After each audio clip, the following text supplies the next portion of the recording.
The movie begins in a prestigious Japanese athlete's school, Saitoku. One rainy day, a student named Fuwa is standing on the roof. He is a kendo major and is carrying a bag of supplies, alongside a sword. Suddenly, lightning strikes a massive rock in front of the school, which creates an array of mysterious energy. Fuwa jumps off the building and levitates because of the force. The scene cuts to a year later. Fuwa disappeared that day and has been forgotten over time. We are introduced to the protagonist of the film and an archery major, Aoi. He is the best student in his class, but isn't confident in his skills. Because of that reason, he hasn't been able to win any competitions for himself or for the school. Aoi's childhood best friend, Haruka, is also his classmate and is always encouraging him. It is a normal day in Saitoku's school when all of a sudden, lightning hits the magical rock for the second time. It is followed by heavy rainfall, which surprises everyone since it was a bright day some seconds ago. Soon, the kids find out the droplets of water are actually warm blood. Before they comprehend what is going on, hundreds of cicadas emerge from the soil and fly everywhere. Then, the buildings around the school disappear and are replaced by a vast forest. As the football players watch the forest bewildered, a group of samurai in traditional clothing appear out of the mist. They instantly start slaughtering the kids one after another. Boy, this movie took no time to get going. Chaos ensues as the samurai spread around the school and violently kill everyone in their way. Aoi and Haruka try to save their lives, but are caught by a killer. He manages to cut Aoi's palm, but before he lands a second attack, Kota saves them. Kota is Aoi's friend and the captain of the kendo club. Being an experienced kendo fighter, he is the one man who can survive against the invaders. The three run into a relatively safe classroom, where Haruka covers Aoi's injury with a handkerchief. They plan to stay there until it is safe, but are quickly discovered. While running away, Kota offers to fight the enemy, and asks them to get their weapons from the archery club. Aoi and Haruka run to the club, while witnessing piles of their classmates' and teachers' bodies lying on the ground.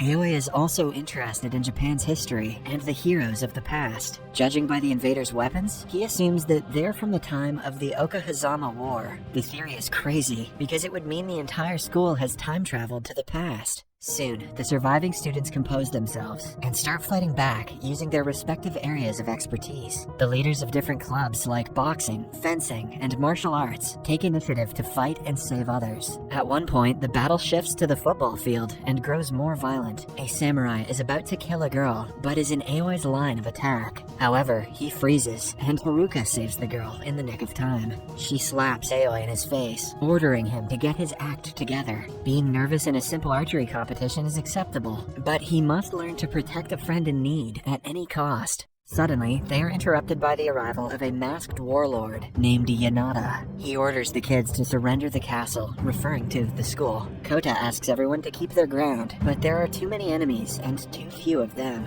Suddenly, the science club throws little smoke bombs from the rooftop and scares the ancient soldiers. Nerds to the rescue. Yanada is about to retaliate when an informer tells him that the army led by Lord Matsudaira is approaching the castle. Yamada and Matsudaira have a year-long rivalry, and Yamada knows going against Matsudaira's army will be the end of his troops. Hence, he calls his people to retreat, but not without abducting as many survivors as they can. The students try to defend themselves and their friends, but can only protect some. More than a dozen students are taken hostage, while the others can do nothing but cry. After everything calms down, a student checks the school's surroundings using a drone and sees that the entire city has vanished. The only building left is their school. A while later, Lord Matsudaira arrives, as expected. Unlike Yamada's troops, his people are not violent, but they push the students into the basketball court for safety. The students start to panic, unaware of where they are and where their friends have been taken. To reduce their anxiety, Aoi speaks up, since he has the most knowledge about ancient Japan.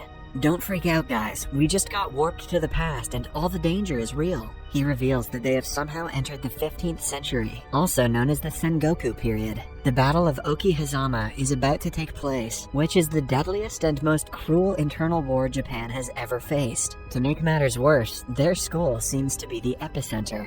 Thanks, Aoi. The battle will be between the Oda clan and the Imagawa clan. The man who attacked them earlier, Yadama, was an ally of the Oda clan, which would eventually win the battle, despite being outnumbered. Moreover, the man who is currently holding them hostage, Matsudaira, was an ally of the Imagawa clan, which is said to lose the war. Even after losing the war, Matsudaira will become one of the 3 great unifiers of Japan, who shapes the country into what it is today. If the students stay in the school, they will get in the middle of the battle and probably die. They panic and start revolting, but Kota stops everyone. He reminds them that any decision taken hastily might put their lives at risk, even before the battle. The smart step would be to allow Aoi to form a plan, since he knows exactly how the battle is going to play out. The pressure of everyone's hopes is too much for Aoi, but he remembers what Haruka told him earlier, and calms down. He and Kota present themselves to Matsudaira as the leaders of their group. Since they do not belong to either of the battling clans, Matsudaira thinks they are lying and commands his soldiers to kill them. Aoi quickly makes them halt by suggesting that they work together. He knows that Matsudaira's current aim is to deliver war supplies to a castle of their allies. However, the enemy Oda force has built 2 camps right in front of the castle to stop its connection with the rest of the world. Aoi suggests they attack the first camp to divert the enemy's attention, while the main troops secretly transfer the supplies. He is sure the plan will work because he has learned about it in history books. Matsudaira calls him a dork. Discloses that the kidnapped students have been hidden in the same camp, so this will not only be a distraction but also a rescue mission. He agrees to make the deal with the students and praises Aoi for his quick thinking. However, Aoi's people should be the ones to go on the mission because Matsudaira doesn't want to get his hands dirty. The members of several clubs bravely volunteer to participate, but they still fall short compared to the 500 armies of the Oda. Everyone expects Aoi to join, but he surprises them with his cowardice, claiming that he has to stay in the school to find out a way to return home. Somewhere else in the camp, the students who were abducted are thrown into sheds. The boys are made to labor for several hours with no food or water, while the girls are taken advantage of. In the evening, the students light a bonfire on the football field, getting ready for the upcoming battle. Haruka tells Aoi that he has so much more potential than he lets on. She wants him to face his fears and come to the battle for his friends. After thinking about it for a long time, Aoi gathers enough courage and agrees. In the following scene, he makes an elaborate plan, assigning every student a task that they are the best in. He also picks a safe spot where they should gather if they were to be separated. For the entire night, the group prepares for the battle and sets off for the enemy camp in the morning. In the meantime, the abducted students are abused by the Oda soldiers. They killed a girl last night after abusing her for hours, and have come to pick up 2 more girls. Suddenly, the emperor of the Oda clan, Nobunaga, arrives and kills his own soldiers, claiming that he doesn't allow animalistic behavior against women, even though they are at war. He is later joined by a soldier named Toyotomi. Despite being from the rival clan, Toyotomi and the Emperor will join hands with Matsudaira in the future, and the trio will become the great unifier of modern-day Japan. They're the most important characters in the history of Japan, and mustn't die in the upcoming war for history to remain the same.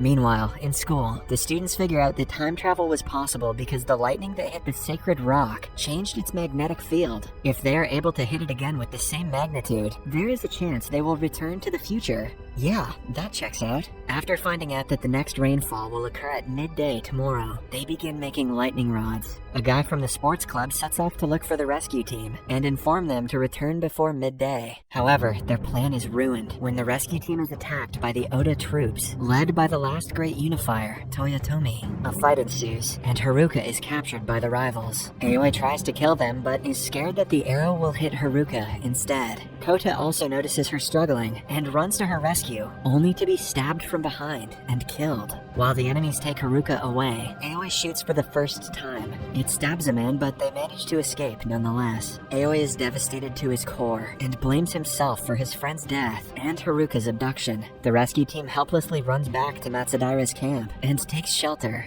Matsudaira later finds Aoi crying beside Kota's grave. He promises to make Japan peaceful and starts teaching Aoi the art of kendo. Aoi used to be in the kendo club with Kota long ago. He revisits the things he was taught and practices for the rest of the night. In the meantime, Haruka is thrown into the shed with her other friends. The warlord Yanada, who made the first attack, arrives and is happy to see the prisoners still alive. He takes off his mask for the first time and reveals that he is Fuwa, the student who jumped into the rock at the beginning of the film. He is a psychopath who knew about the sacred stone and its powers. He deliberately used it to enter the 15th century and change the course of the entire Japanese history with his knowledge of the past. He mocks his former schoolmates for being naive and wants to be known as a leader in the the future. His principles are cruel and are sure to make Japan a worse place if he makes changes at such a pivotal time in history. The following morning, the rescue group led by Aoi is ready to fight yet again. They are approached by the informant, who reveals that they only have 6 hours until the rainfall, which might be their last chance to return home. Aoi riles up the troops and initiates the invasion.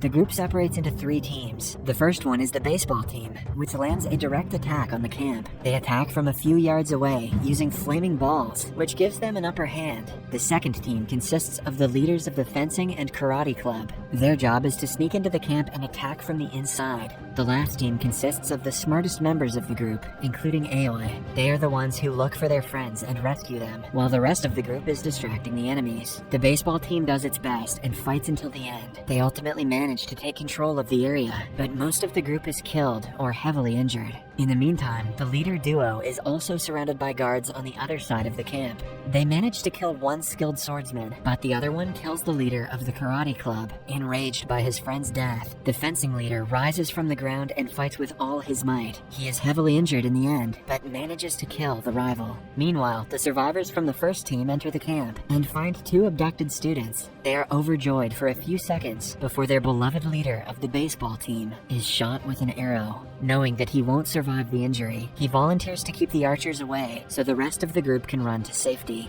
Somewhere else, the final team, with Aoi, enters the second barrier and sees that there is still a horde of enemy soldiers waiting to fight them. Their win is almost impossible, but they do not back down and attack the horde fearlessly. They finally reach the shed and rescue the survivors, but Haruka is taken away by 2 guards. Aoi follows them and is surrounded by Fuwa's army. Seconds before he is killed, Matsudaira arrives with his troops and saves him. The dying battle picks up with their arrival, and the students gain confidence to fight back harder. Suddenly, Fuwa brings out a rifle and fires at Aoi. Matsudaira comes in the way and saves him, but is in turn shot.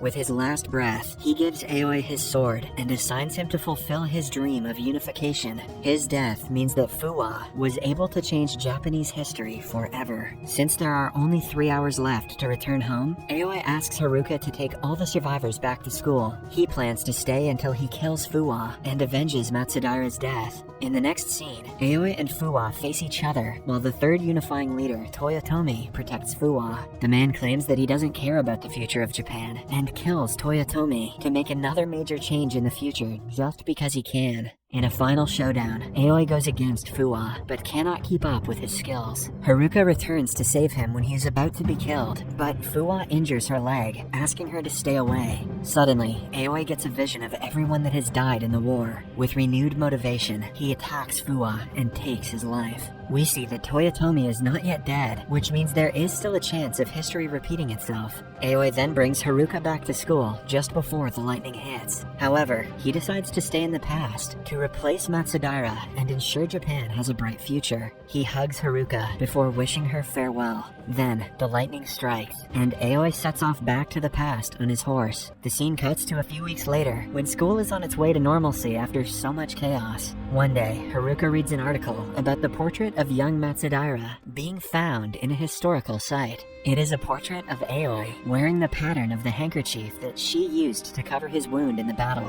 In the last clip, she bursts into happy tears, proud of Aoi for fulfilling his aim.